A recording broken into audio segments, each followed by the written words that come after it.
Hanap ko'y mini refrigerator. At may nakita nga ako. May freezer pa. Ang liit-liit naman yan. Maliit lang talaga hanap ko. Ibang tipong pangkwarto lang. At saka 3 pesos a day lang ang kuryente nito, oh. Tara, ating i-unbox at sukatin kung gaano kalaki ito. Tingnan ko nga. Sa halagang 3,300, meron na akong rep sa kwarto.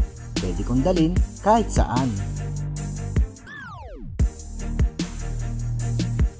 Tupik! Ang cute-cute niya. 60 watts lang ang motor nito kapag umaandar. Ito ang mini rep na 2-door na may freezer.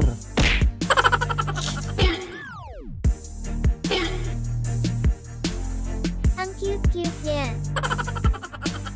Marami namang bumili. Stop ko na, okay na ba sa'yo yan? Oh. Kaya kung nagtitipid ka, naghahanap ka ng maliit na rep na tulad nito, bisitahin mo yung product link dyan sa baba. O dyan sa video, ito ay available sa Lazada o Shopee.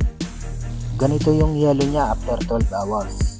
Basta sundin nyo lang na bago nyo isaksak naka 24 hours na naka-upright ang rep after nyo ma-receive.